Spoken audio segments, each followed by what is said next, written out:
Welcome, GCSC teachers. This video is designed to provide you with a brief overview of how to use some of the basic features of your iPad. This video is designed for teachers who are either new to the corporation or who are new to using an iPad. The first thing that I would like to talk about is your Apple ID.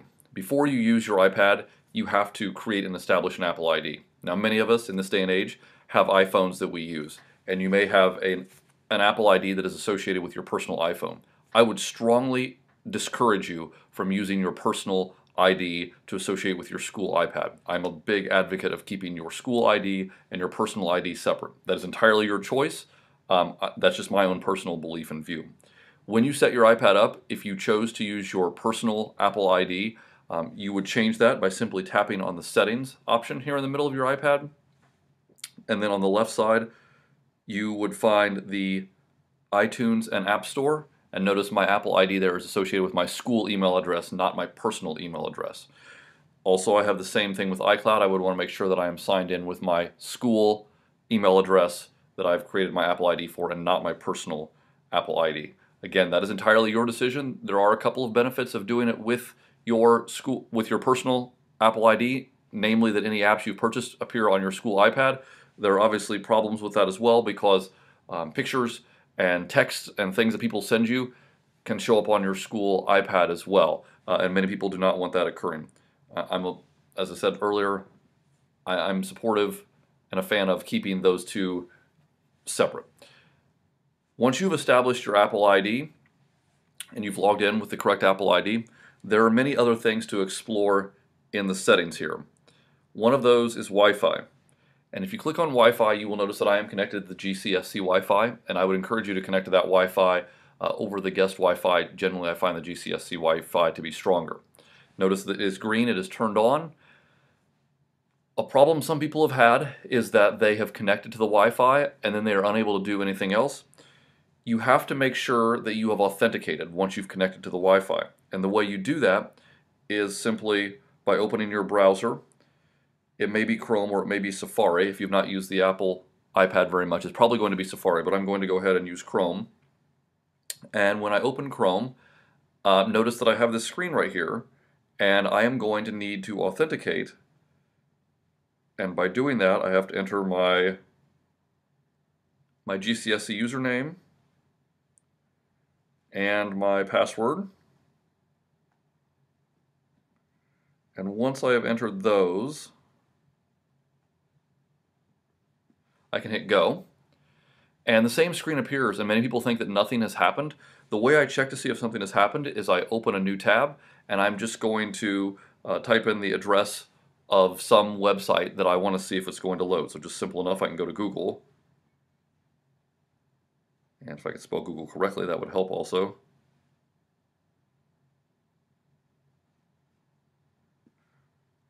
And I hit go, and once the site loads, I know that I am safe and I am ready to use the internet. So very important that you not only connect to the Wi-Fi, but that you authenticate once you've connected. Now, to get back to settings, I'm going to double tap my home button, and I'm going to choose the window that has the settings on it. So Wi-Fi is right there. You can turn your Bluetooth on or off. I would recommend probably keeping your Bluetooth off most of the time, as it does eat your battery, unless you are doing one of two things, and that is using Apple Classroom, or you are using AirDrop or some feature that requires Bluetooth. Notifications can be found right here. For any app that you have or you download, which I will show you how to do shortly, you can turn the notifications on or off for that.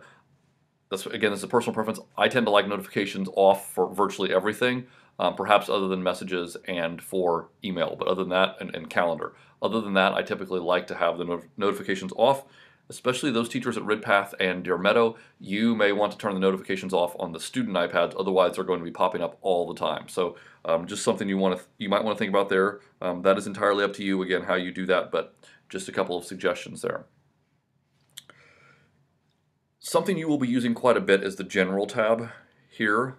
It looks like a gear. When you click on General, there's a number of things there. Corey or Stacy will often send out emails telling you that you need to update your operating system. The way you do that is by going to Settings and then General and then going to Software Update. You will see that my software is up to date.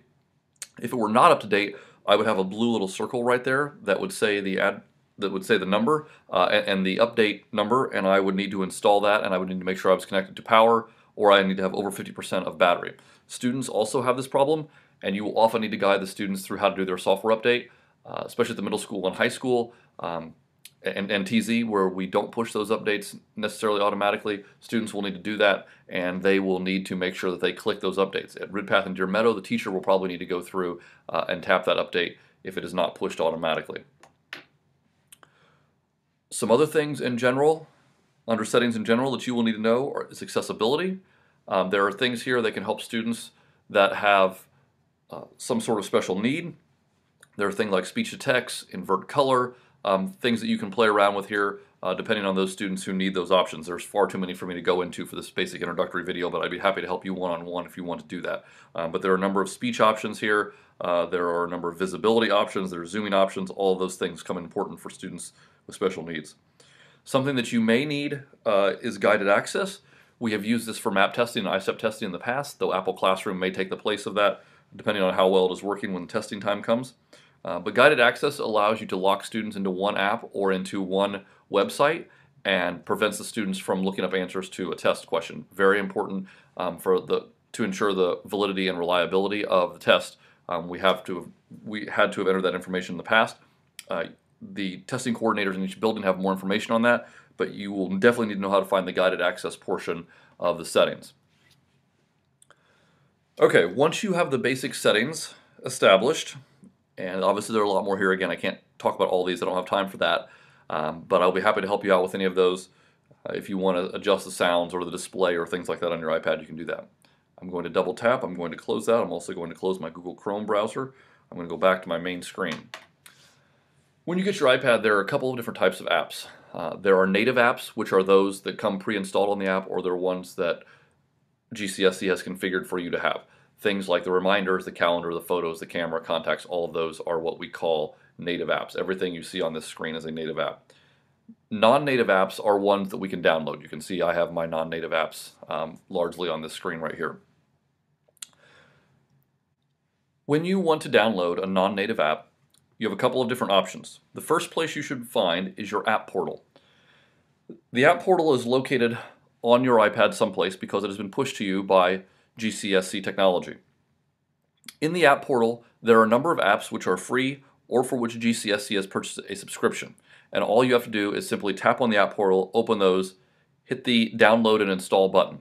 Unfortunately, I cannot click on the app portal because for some reason when I do that, it causes the video to stop recording and goes completely blank. So you would normally tap on the app portal, which is in the lower right-hand corner here. It's red and black. You would tap on that, you would open it, and there is the option to install and download. So you should look there first because it includes a number of apps which otherwise you would normally have to pay for. If you do not find something in the app portal that you want to use, you can always go to the App Store. Again, I'm sure many of you are familiar with the App Store from using your iPhone, but I will just point out a couple of features that you may not be aware of. First of all, when you get to the normal screen of the App Store, you can search, as you probably have done, and you can type in any keywords that you want there. But there are several other options as well for how to search on the App Store. If you click on Categories, you can go to Education. So right now I am in the Featured Education app. So these are apps which are getting a lot of buzz right now, getting a lot of download, or maybe new. Those are things that are going to pop up in the Featured section. I can click on Top Charts, and I can do the same thing, and I can look at various charts. They have right here, you can see paid and free, and then top grossing.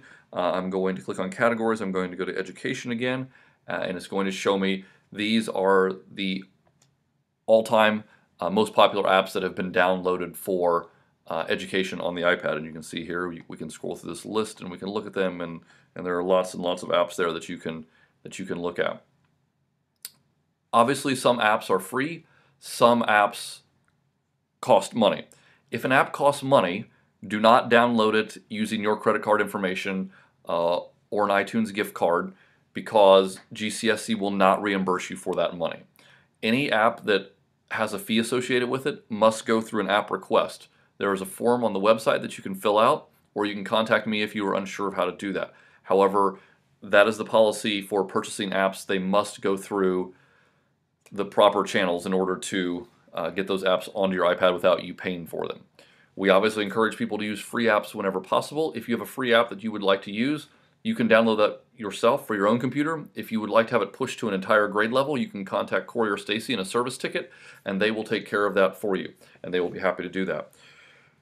If I have an app that I just want to put on my iPad, I can simply click Get and then Install, and then I'll be prompted for my iTunes password. Notice again, it's the iTunes account that is associated with my school account, not with my personal account for my iPhone and my iPad at home.